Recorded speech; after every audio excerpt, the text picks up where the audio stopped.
为什么你的正手过渡总失误？击球后身体总控制不住后倒，被对手调动得非常狼狈。为什么过渡时感觉发不上力？为什么发力引拍又总打不准？想跑快点又控制不住重心。非常认真瞄准了还是打不好，真不是拍子的原因。软过渡应该怎么打？怎样能打出硬过渡？超被动的正手过渡怎么打？一个视频教会你正手过渡的手上技术细节。Let's go！ 视频中使用小黑拍，敬请期待。我们先从手上技术动作开始。低架拍真的超级重要，没有侧身架拍会丧失稳定性，且对手会直接上往前抓。在球来的一瞬间，一定要先抬手，努力将拍面与肘关节放到球后面，同时带动身体完成侧身，这样在击球时才能产生向前的包裹感。抬肘到肩膀可展开的高度即可，这可为后续手臂击球动作打下基础。2. 击球点位置不要离肩膀过近，不然很容易丧失顶肘空间。这里要格外注意，过渡球的挥拍轨迹是从内到外切击球头的过程。若击球点太靠近身体，会在挥拍的初始阶段击球，球会被向外侧切出。当击球点在挥拍轨迹中后段时，才能产生最佳切击效果。正确击球点，错误击球点。错误击球点往往伴随握拍方式错误。击球点离身体近，通常采用标准9字握拍，但9字握拍在低点切击时，手腕会被卡住。当我们将击球点放远，球拍想直立就会自然调整成半拳式握法，此状态更方便进行切击动作。标准的9字握法会让手与小臂一条直线，此时想打到球，只能努力靠近击球点，不仅手腕不好，发力击球时机也不对。当击球点在外侧，为了保证球拍竖起，手腕会自然立起，此时手腕状态也更方便进行低点位切击。错误的，正确的。那么切击的动作应该怎样完成呢？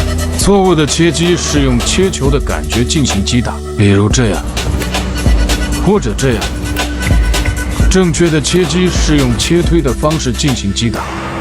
错误的切是手腕主动发力，往往伴随手腕后倒，再直接对着球头切出，大部分力量是向右的，很难打准。正确的切击是先用肘去找球，手腕放松不动，手腕不会出现主动向后挥动的趋势，会在顶肘的带动下接近球头，直到拍面击球瞬间再进行切击发力。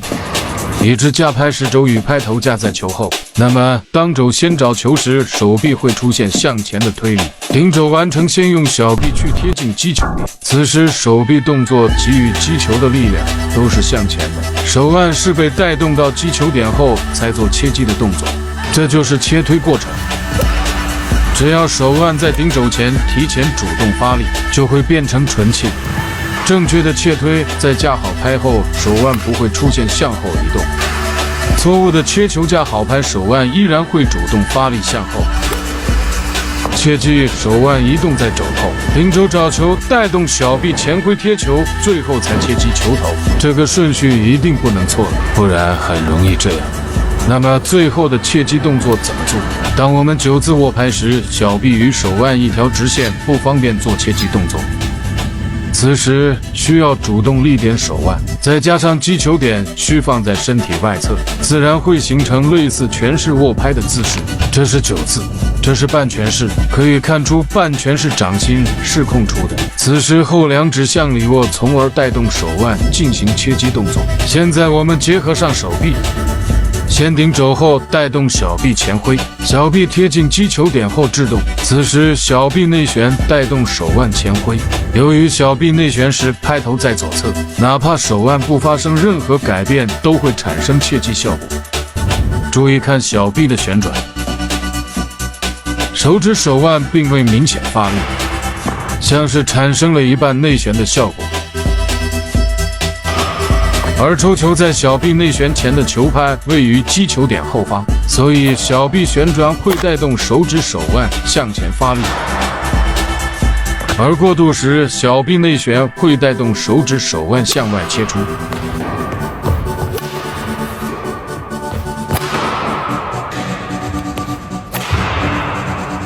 那么手指手腕什么时候发力呢？这个我们需要学习软硬过度的区别。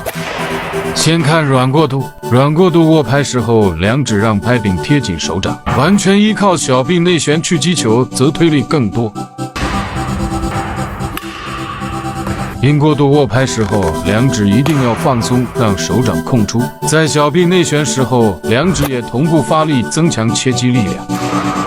整体动作与软过度一致，但出球更硬，球速更快。好了，本期视频先学习手上动作，配套的步伐教学与训练方法后续更新。为什么你的重心控制不住？步伐怎么跑能提高出球质量？好了，我们后续再讲。有收获的宝子记得点赞哦。